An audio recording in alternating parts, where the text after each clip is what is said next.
Cristo y su ley. Lección 11. Los apóstoles y la ley. Mis amigos queridos, en este estudio veremos cuál fue la actitud de los apóstoles delante de la ley. Tal vez el más controvertido de todos ellos sea San Pablo. Muchos cristianos sinceros creen que Pablo enseña que después de la crucifixión de Cristo, la ley ya no tiene valor. Y la verdad es que Pablo tiene algunas declaraciones que a simple vista dan a entender eso. Por ejemplo, leamos Romanos 3:28. Por lo tanto, llegamos a la conclusión de que el hombre es justificado por la fe sin las obras de la ley. Ahora, si el hombre es justificado por la fe sin las obras de la ley, muchos concluyen que la ley ya no tiene más lugar en la vida del cristiano. Pero leamos otro texto más. Romanos capítulo 6, versículo 14.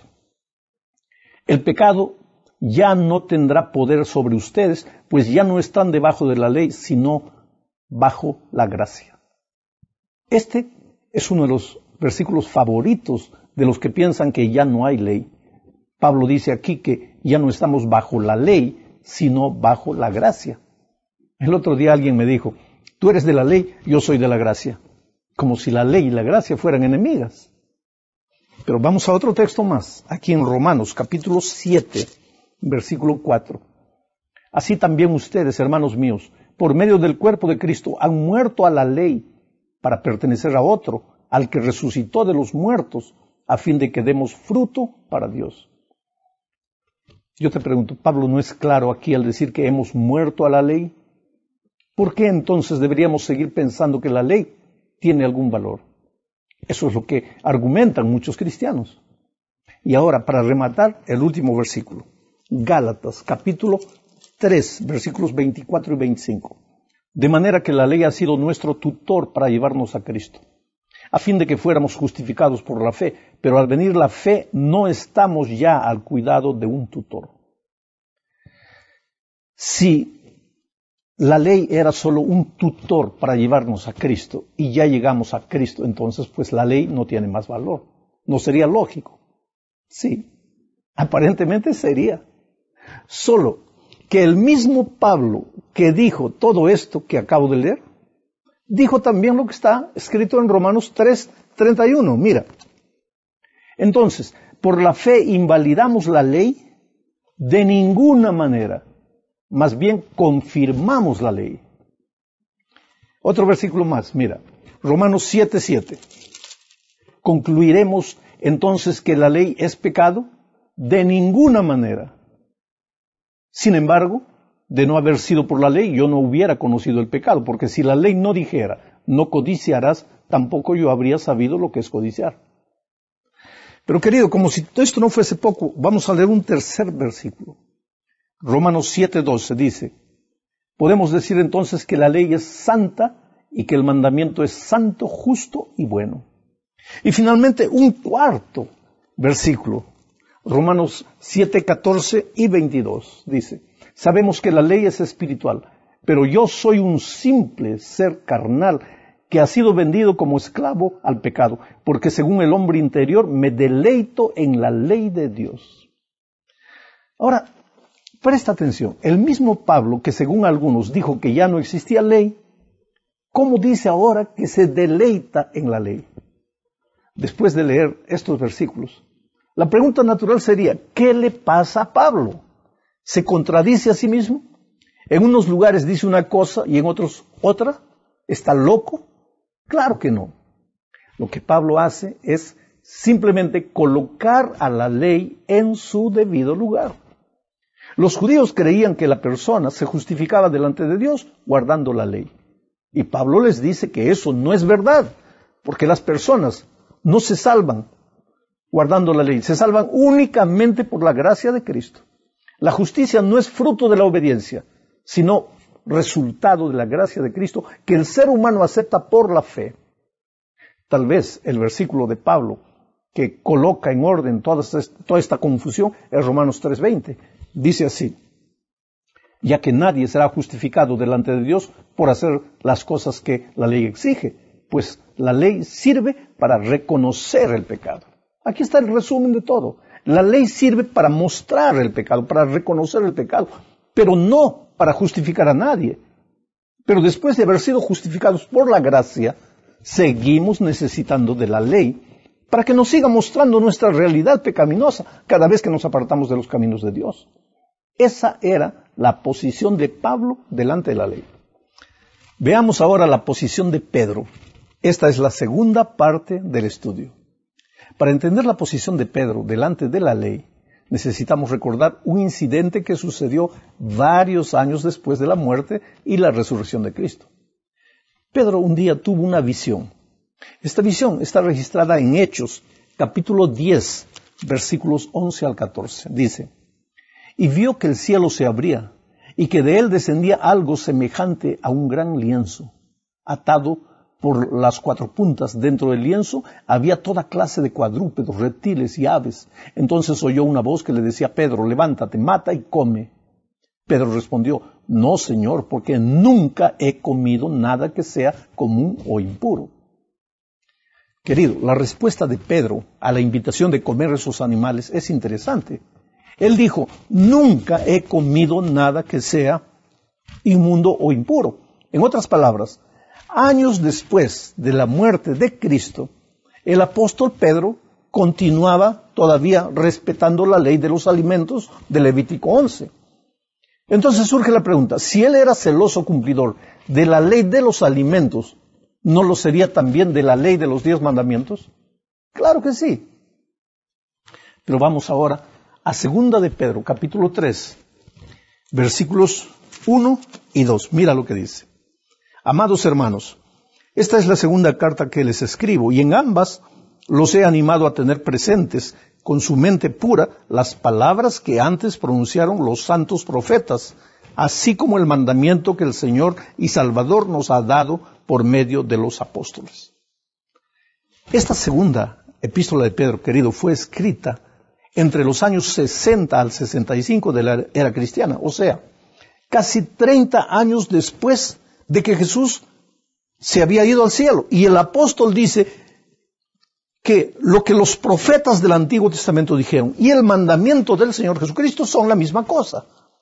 ¿Cómo alguien podría entonces decir que Pedro no guardaba los mandamientos? Y Juan, ¿cómo se relacionó Juan con la ley de Dios? Juan es el discípulo amado. Estamos entrando ahora en la tercera parte de la lección. Juan es el único discípulo que acompañó a Jesús hasta la cruz del Calvario. Él oyó de los labios de Jesús las palabras que después él mismo registró en el Evangelio de Juan, capítulo 15, versículo 10, y que dice: si obedecen mis mandamientos, permanecerán en mi amor, así como yo he obedecido los mandamientos de mi Padre y permanezco en su amor. Interesante. Años después, al escribir su primera epístola, Juan, mira lo que dijo. Está aquí en 1 Juan capítulo 2, versículos 3 al 6. Con esto podemos saber que lo conocemos si obedecemos sus mandamientos. El que dice yo lo conozco y no obedece sus mandamientos es un mentiroso y no hay verdad en él. El amor de Dios se ha perfeccionado verdaderamente en el que obedece su palabra, y por esto sabemos que estamos en él. El que dice que permanece en él debe andar como él anduvo. Percibe que Juan relaciona el conocer a Jesús y el permanecer en Jesús con la obediencia a los mandamientos de Dios. Y es firme al declarar que si alguien alega que permanece a Jesús o que conoce a Jesús sin guardar sus mandamientos, es un mentiroso. En la cuarta parte de este estudio, revisaremos lo que Santiago dice respecto de la ley. Sabes, aunque no se puede identificar exactamente quién fue el autor de esta epístola, la mayoría de los eruditos cree que fue Santiago, el hermano de Jesús. Santiago, al igual que Pablo, Pedro y Juan, él también creía en la validad de los 10 mandamientos muchos años después de la muerte y de la resurrección de Cristo. Por tanto, el argumento de que con la muerte de Cristo la ley habría llegado al fin no tiene fundamento bíblico. La epístola de Santiago fue escrita por vuelta del año 45 de nuestra era. Esta epístola es una de las que tiene declaraciones contundentes que nos permiten ver que la ley del amor es la misma ley de los 10 mandamientos. Leamos, por ejemplo, Santiago 1, 23 al 25. El que oye la palabra pero no la pone en práctica es como el que se mira a sí mismo en un espejo.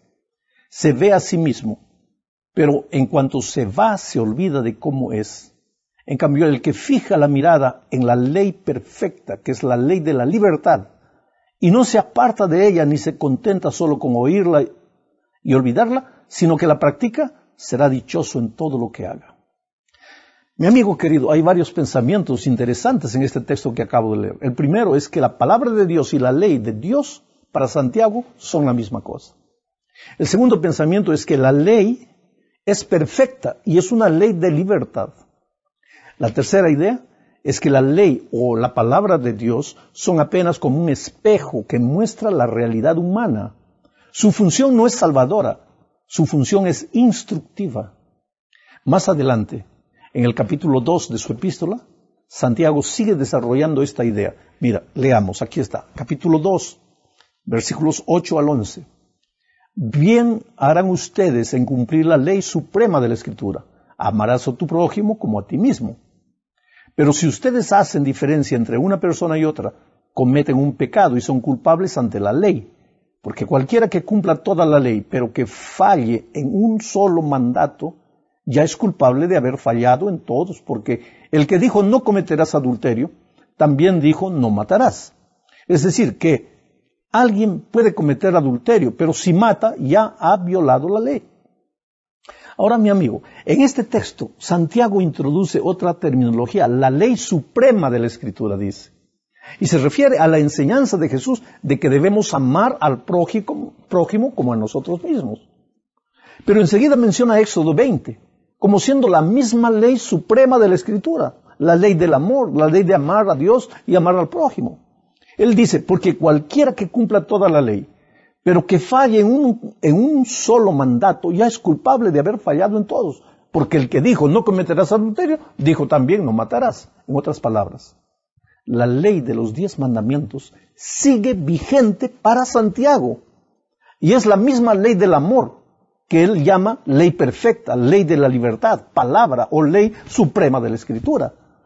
Terminologías diferentes para referirse a los 10 eternos principios de la ley de Dios, que fueron dados en tablas de piedra en el Sinaí para el pueblo de Israel y que continúan válidos para nosotros hoy, el pueblo cristiano. Llegamos al fin de este estudio. Aquí veremos lo que Judas pensaba respecto de la ley. Judas también fue hermano de Jesús. Ahora, Judas no menciona la ley directamente, pero menciona la gracia. Pero en la opinión de Pablo y de cualquier otro escritor bíblico, no existe gracia sin ley.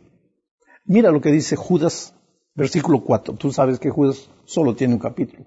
Pues por medio de engaños se han infiltrado entre ustedes algunos malvados, estos que desde antes habían sido destinados a la condenación. Convierten la gracia de nuestro Dios en libertinaje y niegan a Jesucristo, nuestro único soberano y Señor. Mi amigo, la gracia no es liberación de la ley, sino liberación del pecado. Liberación de la ley es libertinaje. La gracia existe porque la ley muestra la realidad pecaminosa del ser humano y éste no encuentra salida. Entonces viene Jesús y hace por él lo que él no puede hacer por sí mismo. Eso es gracia. Pablo es claro al decir en Romanos 5, 20 y 21 lo siguiente. La ley se introdujo para que abundase el pecado.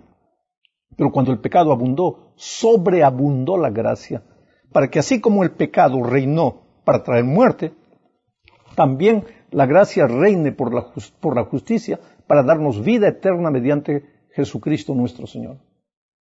La ley hizo abundar el pecado en el sentido de que si la ley no hubiera existido, el ser humano no sería consciente de su situación pecaminosa. Porque ¿cómo sabría que matar es pecado si la ley dijese, no matarás? Pero cuando la ley concientizó al ser humano de su triste situación, entonces surgió la gracia para remediar la condenación humana. Ambas, ley y gracia, tienen su debida función. La ley muestra el pecado y la gracia libera del pecado. Ambas son necesarias en sus debidos lugares. Esa idea, querido, estaba clara en la mente de los apóstoles. Ninguno de ellos dio a entender nunca que la ley había llegado al fin, o que la ley salva, o que por causa de la gracia la ley ya no tiene valor. La dificultad que muchos evangélicos tienen no es con la ley, sino con el sábado. Porque aceptan la ley, pero no aceptan el sábado. Creen que los redimidos en Cristo no deben matar, no deben robar, no deben adulterar. Porque eso todo está en Éxodo 20, pero no creen que se deba guardar el sábado. Y sin embargo, todo eso, incluyendo el sábado, está en los 10 mandamientos. Y Santiago dice que el que infringe uno de ellos se hace responsable de los otros 9. ¿Qué hacer ahora? Querido, solo Dios puede tocar el corazón y llevar al arrepentimiento. Que Dios te bendiga.